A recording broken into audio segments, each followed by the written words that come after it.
de alguna manera enfrentar este problema. Una de las decisiones tomadas por el gobierno tiene que ver con la reducción del IGB. Pero ¿alcanzará su objetivo planeado? Melvin Escudero, economista, nos acompaña a esta hora de la mañana. Melvin, qué gusto conversar con usted. Gracias por acompañarnos. Muy buenos días, encantado de estar con ustedes. ¿Por qué la reducción del IGB, se ha señalado en varios foros, no va a alcanzar el objetivo deseado, Melvin? Acá hay, digamos, tres ideas que deben quedar bien claras, A ver. ¿no?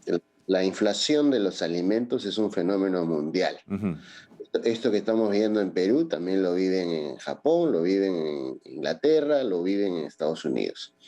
Entonces, el precio del trigo y los demás insumos de alimentos, incluyendo las carnes, han subido a nivel mundial. Desde esa perspectiva, cualquier remedio que se le quiera aplicar es solo temporal, ¿no? Por ejemplo, la medida del Congreso dice hasta julio de este año.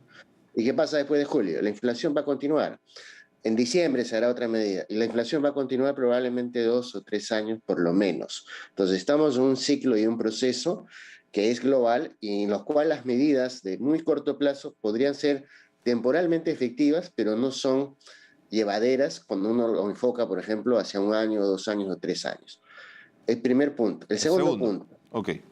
Es muy importante que cuando uno trata de dar beneficios, el Estado, el dinero del Estado, ¿no? Se puede otorgar de dos maneras, ¿no? Pero es exactamente igual, pero pareciera que es diferente. El uno es regalando dinero, se han dado bonos, ¿no? El segundo mecanismo es deduciendo impuestos. Es exactamente igual. En los dos casos se está tocando y se está tomando mano de las arcas fiscales, es decir, del dinero de todos los peruanos que debe ser invertido con propósitos específicos, educación, salud, seguridad, ¿no? Cosas que todos los peruanos queremos, más infraestructura, mejor servicio público.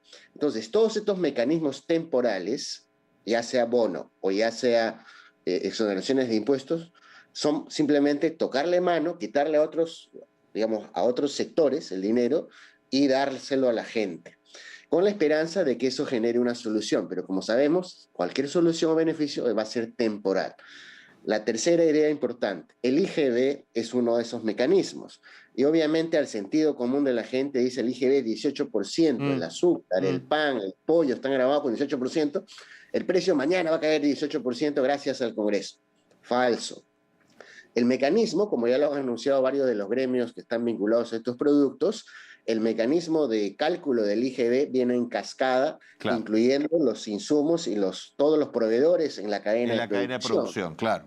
Entonces, eso no necesariamente es así. O sea, si no afectas a toda la cadena de producción, no tienes el 18% de descuento. Y lo otro equivalente es, al no haber afectado esto, obviamente nadie te va a bajar los costos.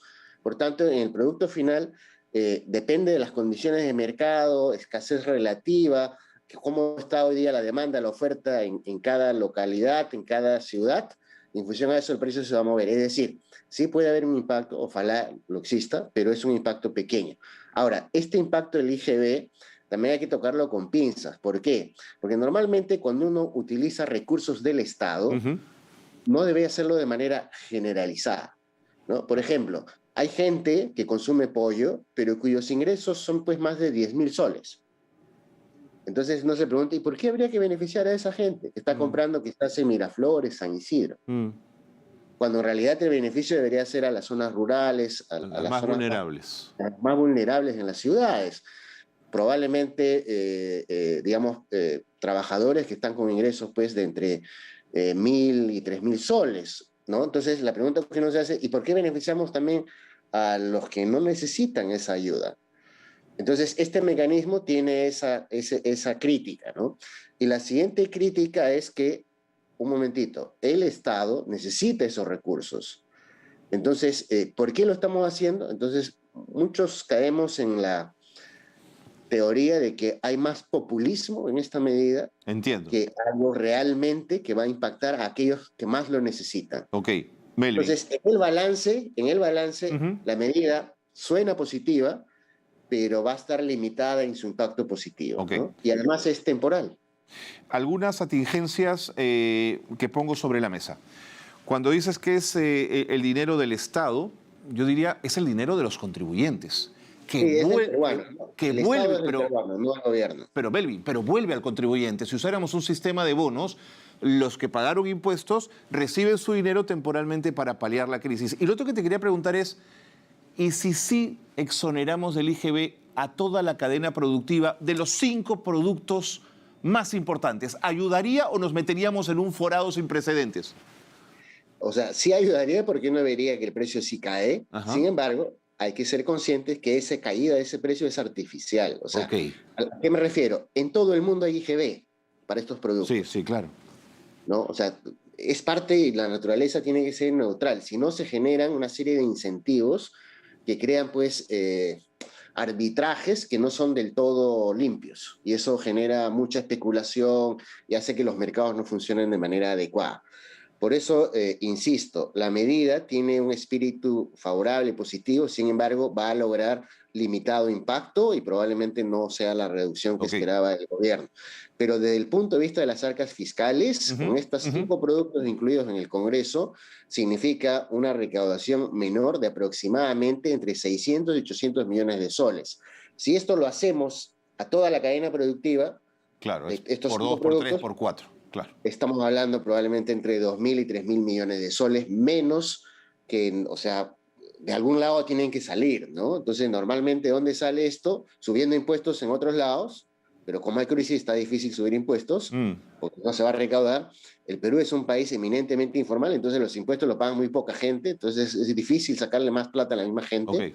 Y finalmente lo que va a quedar es que nos vamos a terminar endeudando. Entonces el Estado va a salir a emitir más bonos, más deuda internacional, y eso finalmente es hipotecar el futuro de nuestros hijos. Ahora, Melvin, Tarde o temprano todos pagamos las facturas. de acuerdo. Me quedó clarísimo cuando pones el ejemplo de la persona que gana 10.000 soles y que se beneficiaría con un pollo más barato. Pero a veces pienso también en la clase media, Melvin. Sueldos de 1.500, 2.000, 3.000 soles, que hacen sus compras en supermercados formales y quizás para ellos tener 100, 200 soles más, está ahí el agua, la luz y algo más, digamos. O sea, sí siento que en sectores medios podría ser interesante. Coincido contigo que los más vulnerables probablemente no. Pero, digamos, los más vulnerables son los que más necesitan y seguramente gran parte de la clase media. ¿Quién no quisiera un aumento en su sueldo? Entonces, acá hay que pensar con soluciones, remedios que sí curan la enfermedad, ¿no? Mm, Primero hay que curar la inflación, pero como es un fenómeno de afuera, por más que el Banco Central le ha subido las tasas de sí, interés de es muy difícil, claro. 0,5 a 4,5%, no solo es un fenómeno monetario, es un tema también de costo de insumos. Entonces, vamos a estar sujetos Mm, a esta presión de precios internacional. Dada esa realidad, lo que uno debe pensar es cómo mejoramos el ingreso de las personas, no cómo le regalamos la plata de las mismas personas o cobrándole más impuestos o endeudándolas, sino cómo le generamos más ingreso a las personas, ¿no? Entonces, ahí la medida es básicamente crear oportunidades de empleo, de inversión pública y privada. Entonces, una medida que genera en este minuto, en este momento, en estos días, empleo es la infraestructura, es dinero del Estado. mm. Pero el Estado empieza a construir carreteras, puentes, colegios, hospitales, y eso demanda empleo. Y se va de alguna manera inyectando recursos a la Clarísimo. economía que genera mayor crecimiento. Entonces, más que hablar de regalar dinero, hablemos de hacer más infraestructura y generar empleo. Y el segundo elemento, hoy día sale la noticia de que Perú ahora es el número 42 del mundo en minería. Sí, ha caído Deberíamos del también de. veintitantos, ha caído, ¿no? Exacto, entonces estamos cayendo como 12 posiciones, básicamente por falta de claridad de este gobierno respecto a generar confianza en el sector privado. La minería, por precios altos, al igual que el trigo, ¿no? El arroz, las carnes, el petróleo, la electricidad, los productos mineros también han subido. Mm. Entonces, eso que nos afecta por la inflación y nos golpea a todos, por otro lado, la naturaleza nos da el beneficio de ser uno de los países mineros más ricos del mundo. Por tanto, si nosotros aprovechamos la minería y los más de 60.000 millones de dólares en proyectos que están parados, Están contenidos, sí, sí, sí. podemos generar en corto Sí. plazo 1 millón de empleos. Eso es generar mayor ingreso, mayores oportunidades para todos, incluyendo los sectores rurales. Melvin, Desde ese punto de vista, pensemos también en largo plazo y no políticamente a ver cómo le caemos bien a la gente regalándole objetos o dándole algunas deducciones tributarias. Melvin, explícame lo que ha dicho la Sociedad Nacional de Industrias respecto a que una medida como esta beneficia al importador y se genera una competencia desleal. ¿Por qué? Si me lo puedes explicar en sencillo. Sí, lo que sucede es que en el mercado local el IGB se acumula a través de la cadena de valor, ¿no?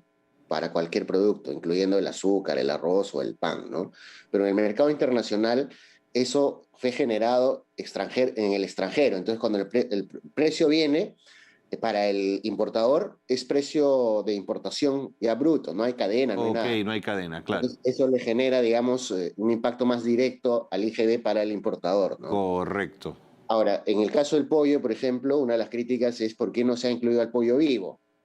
O sea, es verdad pues que en la mayor parte de los supermercados está el pollo congelado o está trozado, pero el Claro. pollo vivo también es una manera muy común, especialmente en las zonas de la sierra y en los mercados, digamos, de las zonas alrededor de las grandes ciudades, se vende pollo vivo. Eso también debería estar incluido, ¿no? Entonces, cuando suceden estas cosas de exoneraciones, siempre pues el diablo está en los detalles. Ok. Y cuando uno se mete más abajo, entonces no terminas de ir sumando y seguir exonerando. Entonces la bola, que era pequeña al principio, se convierte en una bola de nieve y se vuelve gigantesca e imparable, ¿no? Ok, ok, Por ok. eso es mejor no hacer este tipo de medidas, sino intervenciones directas a aquellos segmentos de la población que efectivamente Bueno. lo requieren, ¿no? Bueno, Melvin, gracias por habernos atendido. En tal caso, esto va a durar hasta el 31 de julio. Nos servirá justamente para poder medir en ese corto plazo el efecto que ha tenido y ver si esto calza con lo que economistas como tú plantean o encontró otros derroteros en un país tan complejo de entender a veces en lo económico como el nuestro. Gracias, Melvin. Un abrazo. Gracias. Hasta luego. Melvin Escudero, economista. Son temas complejos y técnicamente hay que ir entendiéndolos, por supuesto, pero